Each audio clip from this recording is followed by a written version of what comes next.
She is a woman that built a $100 million company in 5 years, won Ernst and Young Entrepreneur of the Year. That was when I was at the pinnacle of my success from the outside world.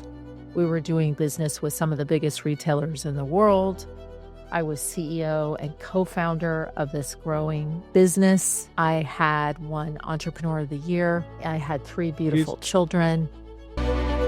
I was running on 3 to 4 hours of sleep every evening.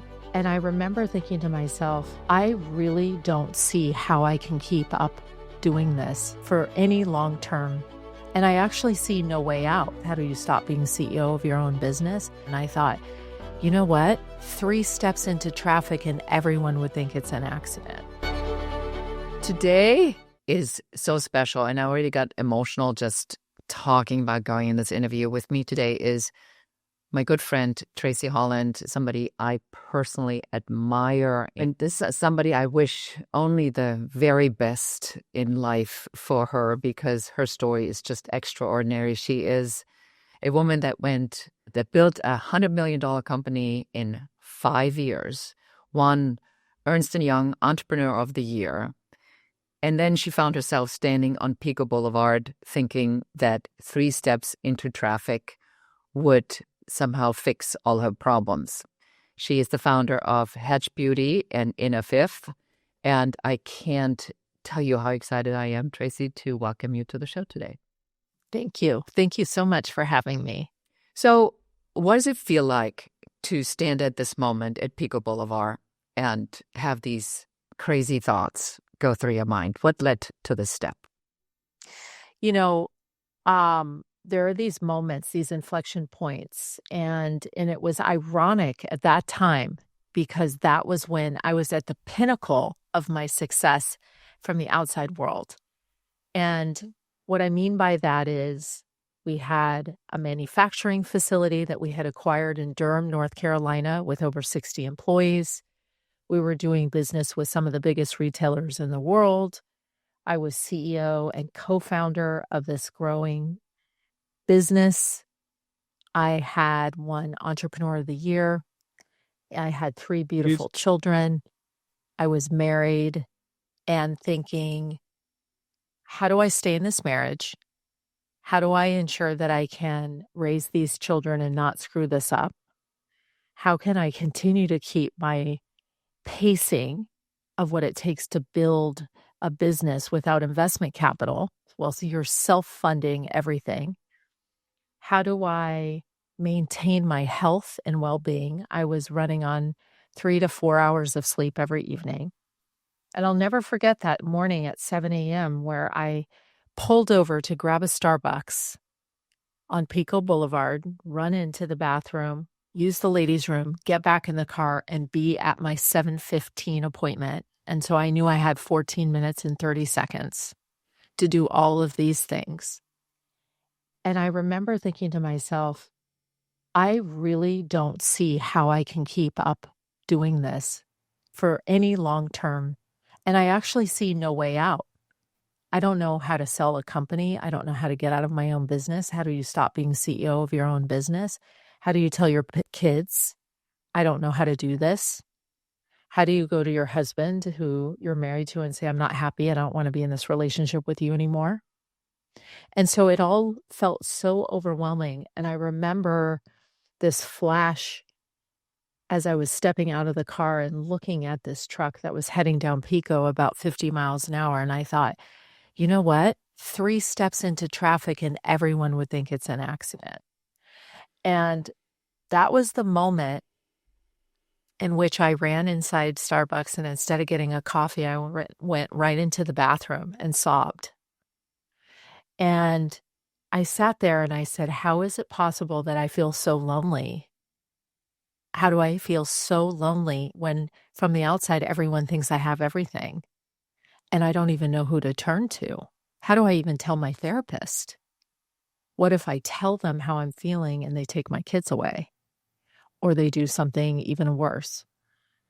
And so that moment for me was slowly but surely pacing myself to unwind the things that I knew were no longer going to serve me and say goodbye or shut the door or extract myself from the relationships and from the pace that I knew would eventually be my demise one way or another. And so it was really that journey that I share with women. And my purpose in starting Inner Fifth was to be a bridge or connection point for women who have a deep passion to build companies and to participate in seeing their creative vision come true, but not doing it at all costs. The perception other people have of you, and for people that can't see you that are listening to the interview, Tracy's gorgeous, by the way. So she also has the physical appearance, and she has the intelligence, and she has the business success. Did you feel like the image that you had of yourself wasn't matching the outside, or is an outside image that other people had sort of taken over who you really were? I know it's a weird question, but I know you'll be the only one who knows how to answer that. Yeah, I think there's an element of secret keeping when you're at a place of being so fried and so stressed and being pushed to the limit. There's a secret keeping that's toxic, right? So your ability to express yourself and say, hey, I'm really having a tough time here. I don't know what to tackle first. The pace that I have right now in my business is not going to be sustainable. And going from 0 to almost 100 million in revenue in 5.5 years self-funded is a feat into itself.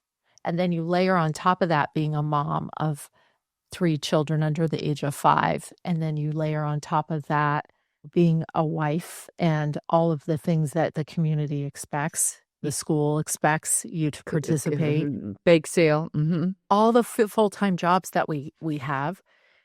And so the secret keeping comes from, first of all, a place of why can't I keep up with this, and what's wrong with me, and why does everyone else make it look so easy, and what's happening, right?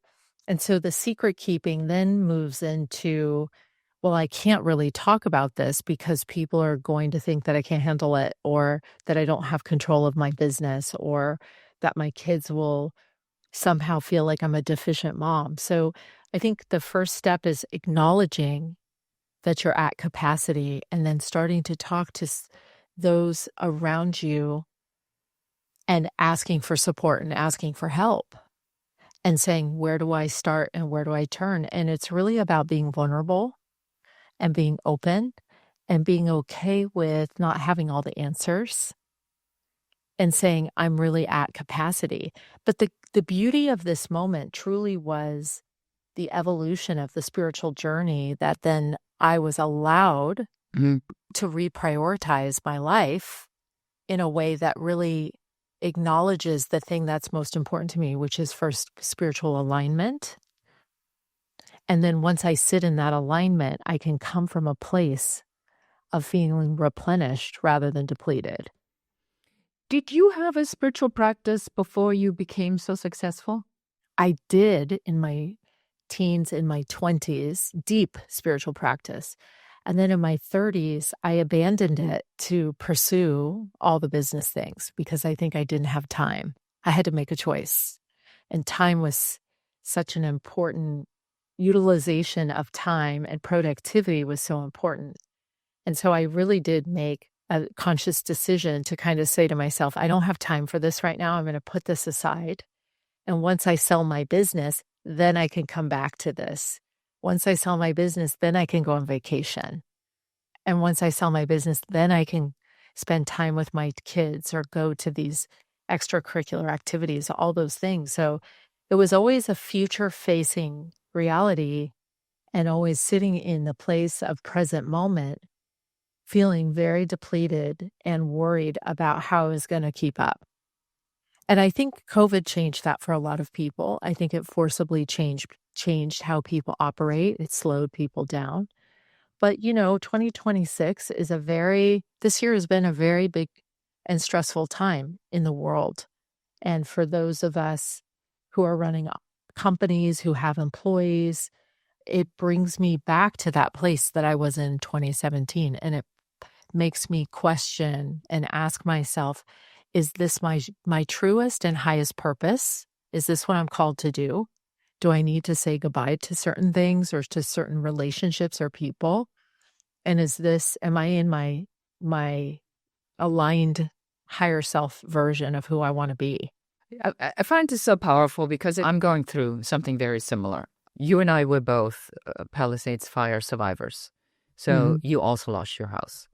And it was last week where I'm sitting down and I mentioned this when we were in the green room, and I'm sitting down with a friend, and he says to me, well, tell me about the demands on your time. And I said, well, realistically, I'm going to need a full day a week just to deal with the house, because we have to make every decision from doorknobs to doorbells to colors. I mean, it's what, 1 million decisions that you have to make. The lighting, where the power lines are going to go. Are they going to go underground? Are they going to go above ground? You have to do the calculations with the political climate, the whiplash, the tariffs, the oil. You can't even calculate half of it because it might be $1,000 today and $10,000 tomorrow, only to be $5,000 next week, depending on when you buy. So there is such a demand on you. Now, as somebody who has done these hard decisions before, where you sat down and said, okay, it is too much. I'm losing myself. I'm virtually killing myself. I had to say this in January when I'm in the emergency room, and I have my surgeries. I'm going like, I am killing myself with the grief and with the stress. What do you do to go to when you are under this moment and say, okay, I know this is what's being asked for. And then what do you do? Because I'm finding myself completely overwhelmed with this. Am I going to shut down all my social media? Am I going to let the social media people go? Am I going to continue the podcast? Do I love anything more than having this conversation with you? Is this a good spend of my time? How do you have these difficult questions, and how do you make decisions? It's a great question. I just spoke to someone I admire very deeply. His name is Dr. Sri Rao, R-A-O, and he has something called the Rao Institute, and Indian man, author of many books, and he is a longtime devotee of the lineage of Paramahansa Yogananda and many of the great masters. And, the thing that always resonates for me when I speak to him that really rings true for me is he says, Tracy, everything you're in pursuit of that's diminishing your time and your energy, everything you're in your pursuit of is not because you actually want that thing. It's because you want the feeling of what you believe it will feel like once you have it. So you don't actually really want to own a big 100 million, 500 million, $1 billion company any longer. You've already done that. And the fact that you will be pursuing it to rebuild it is something inside of you that says, once I have that, then I will feel X, Y, and Z. Or once I have my house in the Palisades rebuilt and I can sit on my deck and look out at the dolphins playing on the, you're going to feel fulfilled that you were able to come back from the ashes and rebuild something that you believe that the city took from you because of their negligence. And it's the pursuit of the feeling that you're wishing for. And he said, once you're sitting in that house and that becomes habit, then you're going to play into the next thing that you want and the next pursuit. And so I think that's a powerful reminder to all of us to ask ourselves, what is it that we're in pursuit of? Because what is the feeling that we're missing and the feeling that we want to recreate in order to be able to feel fulfilled? So powerful. It's very similar to literally the experience I had like 3 days ago. And when he asked me, why do you even want that? And I didn't really quite have an answer. And then he said, well, let's just hypothetically speaking, what would happen if you let it all go? And at first I feel this angsty sensation. Then I felt relief. Mm-hmm. And then I thought, well, let's be realistic here. Do we really bring in business because we got social media? When was the last time you bought something because you saw a carousel on Instagram? Mm-hmm. Probably never. Mm-hmm. So where do you think this comes from in your in all this personal work that you've done and what you've seen in the work with other women? Where does this relentless pursuit of the next thing comes from? It's such a great question. I don't know what your personal beliefs are, and those who are listening really have to dig deep and ask themselves. But I had a realization about 6 years ago that was tied to a realization I had at age 7. So funny enough, my aunt took me to Self-Realization Fellowship, SRF, in Encinitas. I was walking the grounds at age 7, and a monk came up to me, and he put his hands on top of my head. And he looked at me and he said, "You're destined to do some very important things in this lifetime, and your path is very, very important." And I remember looking up at 7 thinking, I don't know what that means, but it feels important to me. And he seems pretty legitimate, like an important guy. And fast forward to some of the breakdowns and some of the rebuilding that I've done over the last decade. When I think about now some of the successes I've had in the last 24 months, from nothing, from scratch, from just an idea, I built a business and we generated $27 million in 24 months. First year we did 11 million, and the second year we did 16 million, and sold it at the end of the 25th month. Okay.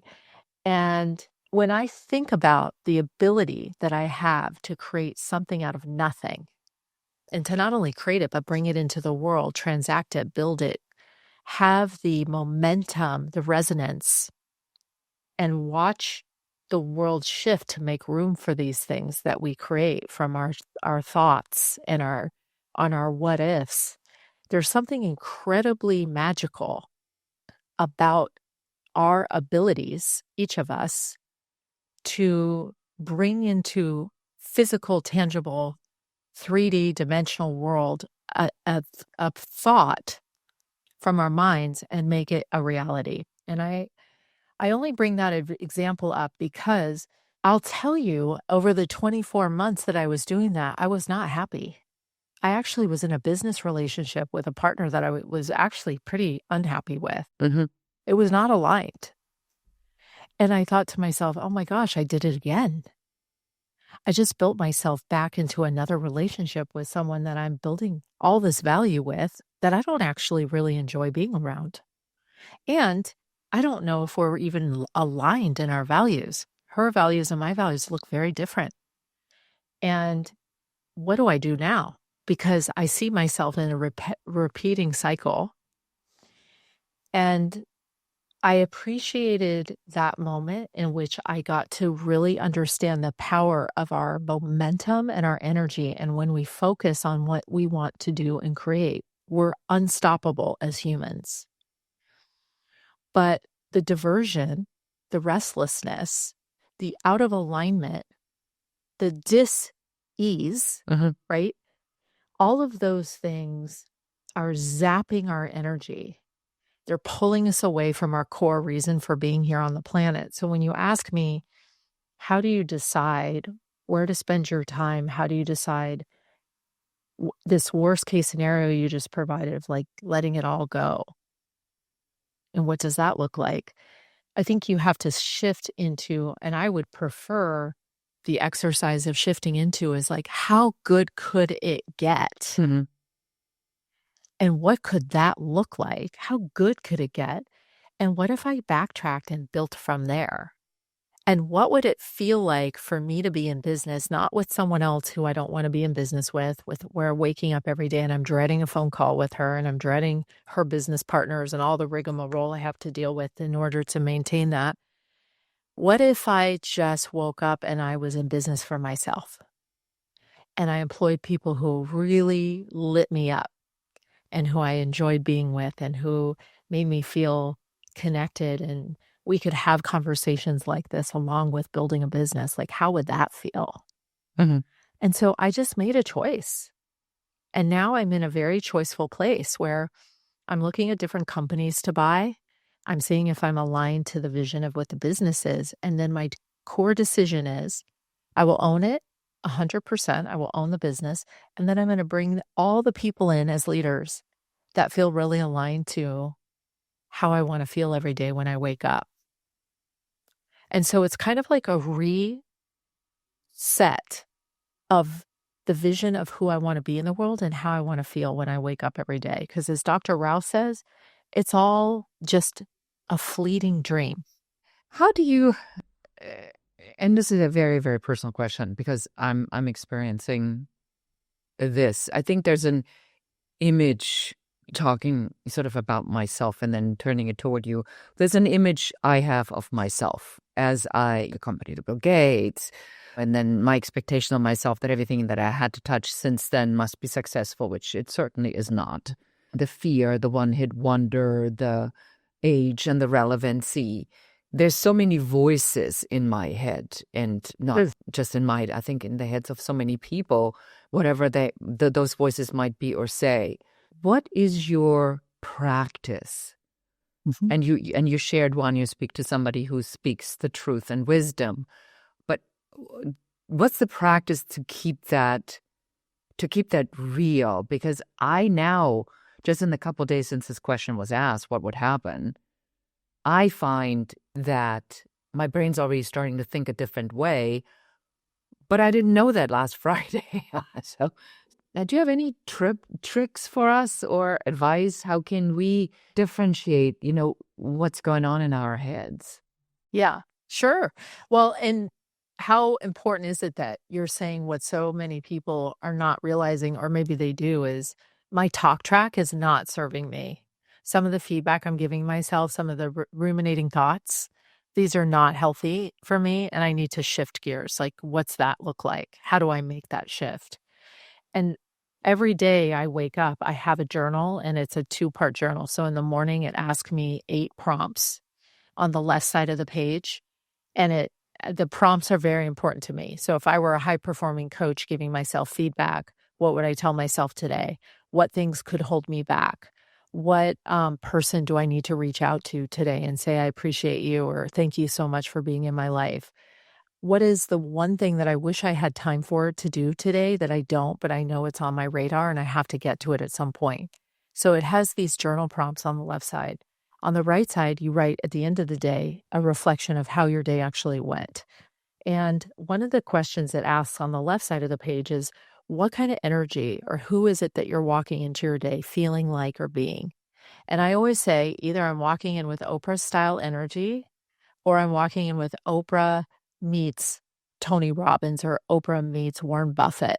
Because to me, I look at Warren and I see a man who's a contrarian investor.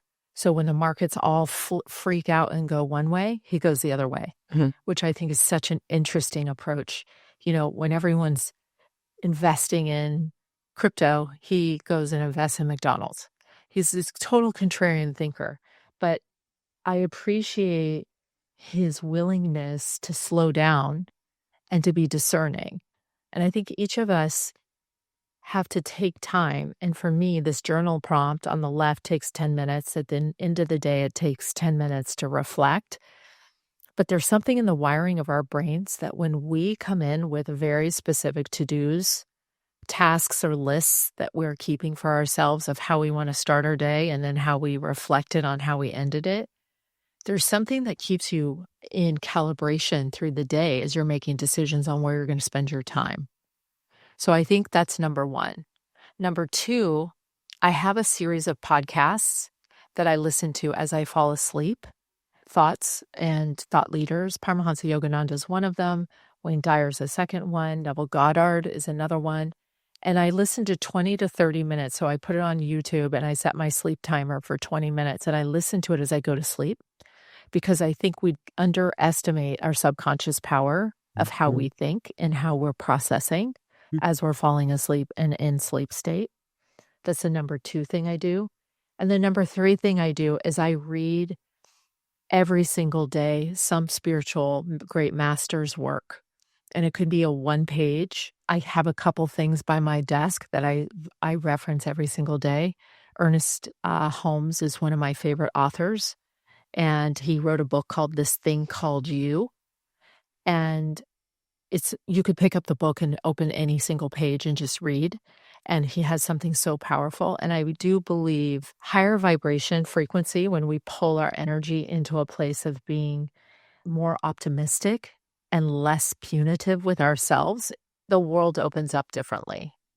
I hear a lot of clean thinking strategies where Yes. you really have learned how to work with your nervous system and your habits, and you created something that works for you. And I think it's so important, and thank you for sharing that on the show, because it's so easy to get caught in the opposite and the social media and what the news are doing, and they're getting all enraged about all these things, and then suddenly your energy goes in a totally different place that is really not helpful in building the future that you want to create for yourself. So what are you creating for yourself Right now? Yes. It's interesting.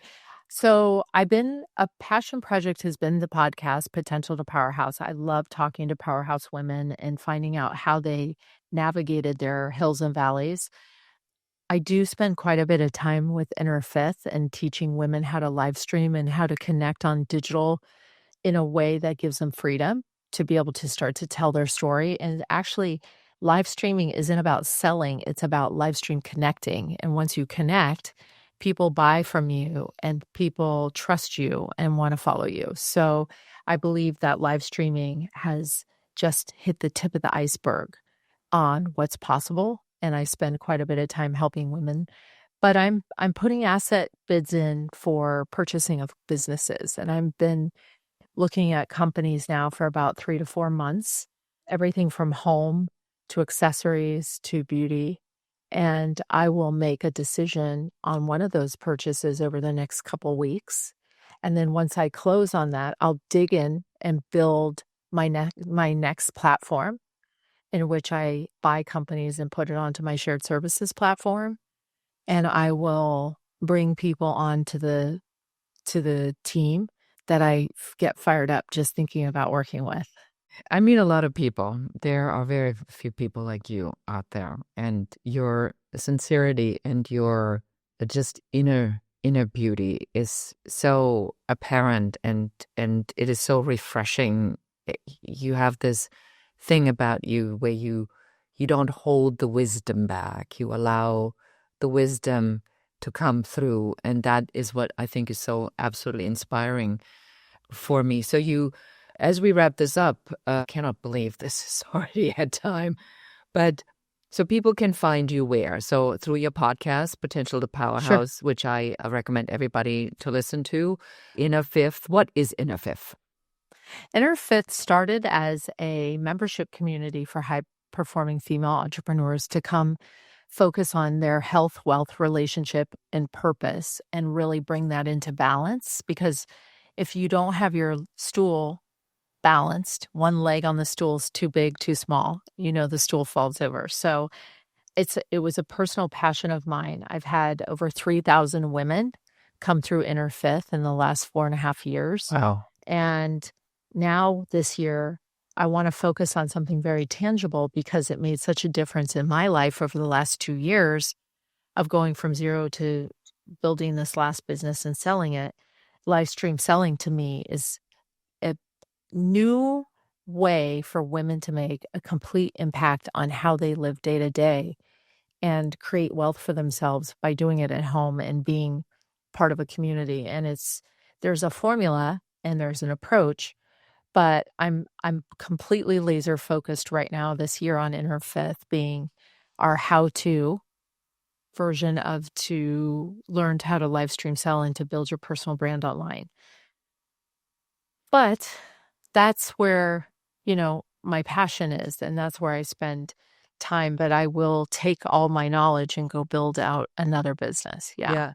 And I follow you on both. And you said just, I think, was it a week or 2 weeks ago, you said the secret to this is that you have to believe it yourself. Mhm. Yes.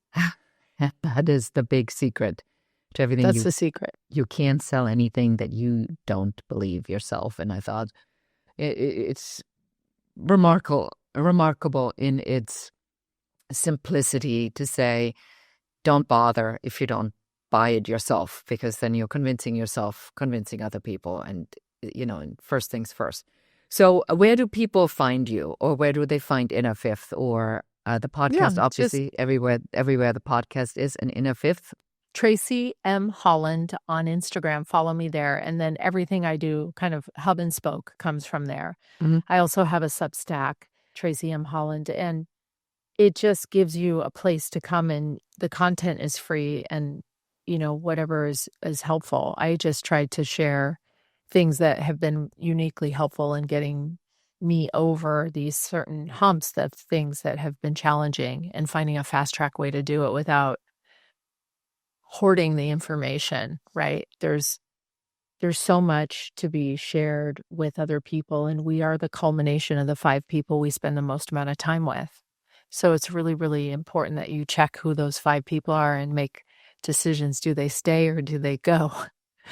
And are they giving back to you, or are they taking from you? Yes. So beautiful. Tracy, I thank you so much for being on the show today and for sharing your story and sharing your insights. What a powerful interview. Thank you. I appreciate you. And that is it for us for today. Now you know why I'm such a big fan of Tracy. How can I not be in hope? And I'm sure that you are now too. So go check her out and take a look at her work. And maybe in this interview today, there's something that you'd like to share with another person. We are so grateful for your time. We're so grateful for you. We are so grateful for you listening to us. And let us all work together to make this a little bit easier by sharing the wisdom that each one of us has. And with that, I say goodbye, and until next time. That's it for this episode of the Business Growth Architect Show, Founders of the Future.